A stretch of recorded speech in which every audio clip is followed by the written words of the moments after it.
BPL একদম পানির মতো পরিষ্কার হয়ে গেছে। কোন কোন দলগুলো খেলবে, কোনগুলো বাদ পড়বে, এগুলো আমাদের এখন চোখের সামনে চলে আসছে।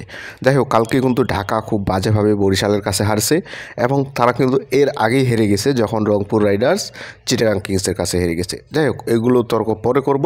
আগে দেখি আমরা পয়েন্ট টেবিলের কী অবস্থা। বরিশাল 11 ম্যাচ খেলে 9 ম্যাচ জিতে 18 পয়েন্ট এবং রংপুর রাইডার্স 11 ম্যাচে 16 পয়েন্ট, চিটাগাং 10 ম্যাচে 12 পয়েন্ট, রাজশাহী 12 ম্যাচে 12 পয়েন্ট, খুলনা 10 ম্যাচে 8 পয়েন্ট এবং ঢাকা গ্ল্যাডিয়েটর্স 11 ম্যাচে 6 পয়েন্ট, সিলেট 11 ম্যাচে 4 পয়েন্ট।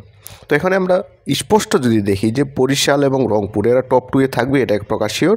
সেখানে 1 নম্বর জায়গাটা নিয়ে বরিশাল এবং রংপুরের মধ্যে একটা মানে প্রতিযোগিতা হতে পারে এবং চিটাগাং কিংস 3 নম্বরে ফাইনাল এবং 4 নম্বরে রাজশাহী। আপনি যদি খুলনার পয়েন্ট দেখেন যে 10 ম্যাচে 8 পয়েন্ট, 2টা ম্যাচ যদি খুলনা খুব ভালোভাবে জিততে পারে তাহলে রাজশাহীর সাথে একটু 19-20 হয়ে যেতে পারে। বাট রাজশাহীটা আমি কনফার্ম ভুল বলিলাম, রাজশাহী কনফার্ম না।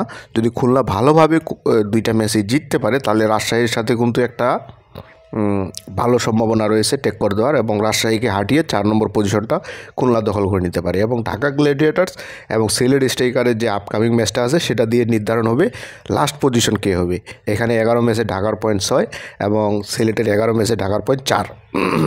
এখন যদি সিলেট যদি ঢাকার বিপক্ষে জিতে যায় তাহলে 11 ম্যাচে তাদেরও 12 ম্যাচে তাদের পয়েন্ট হবে 6 আর ঢাকারও 12 ম্যাচে 6 পয়েন্ট হবে। তবে নেট রান রেটের দিক থেকে সিলেট যেহেতু এগিয়ে থাকবে, সিলেট 6 নম্বরে চলে আসবে এবং ঢাকা সর্বশেষে চলে যাবে। যাই হোক, এখন বিপিএলের যে এই করুণ অবস্থা ঢাকা গ্ল্যাডিয়েটর্সের, মানে এটাকে আপনি কীভাবে দেখছেন? এত বড় একটা ফ্র্যাঞ্চাইজি টপ 4-এ কোয়ালিফাই করতে পারতেছে না। তাদের কি দল খারাপ ছিল নাকি ম্যানেজমেন্ট খারাপ? তাদের তো টাকা পয়সা নিয়ে কোনো সমস্যাও ছিল না। যাই হোক, এখানে কিছু বিষয় যে বলতেছিলাম বিতর্কের বিষয়, যে রংপুর এবং চিটাগাংয়ের ম্যাচটা আপনারা দেখেছেন। রংপুর টানা 8টা ম্যাচ অপরাজিত থেকে লাস্ট 3টা ম্যাচ যেভাবে হারলো সেটা কিন্তু রংপুরের সাথে যায় না। বিশেষ করে কালকে আমরা দেখছি খুশদিল শাহ অলরাউন্ডার নেই, যার ফলে কিন্তু রংপুরের ব্যাটিং লাইন আপটা পুরো ধসে গেছে।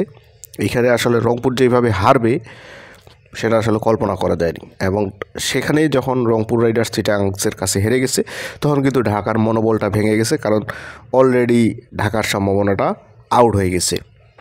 রংপুর যদি চিটাগাং কিংসকে হারিয়ে দিত তাহলে ঢাকার স্বপ্নটা বেঁচে থাকতো 4 নম্বরের লড়াইয়ে। তবে যখন হেরে গেল তখন সেখানে ঢাকার আর কিছু করার নেই। এর জন্য কিন্তু ঢাকার মনোবল এবং একটা প্লেয়ারের যে স্পিড থাকে খেলা সেটা কিন্তু সেখানেই নষ্ট হয়ে গেছে।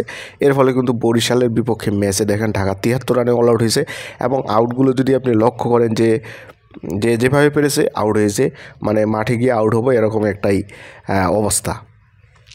যাই হোক, আমরা টপ 4-এর লড়াইগুলো দেখতে উন্মুখী আছি, যেখানে নকআউট ম্যাচগুলো দারুণ কিছু দিবে এবং আশা করছি আপনারা উপভোগ করবেন বিপিএলটা।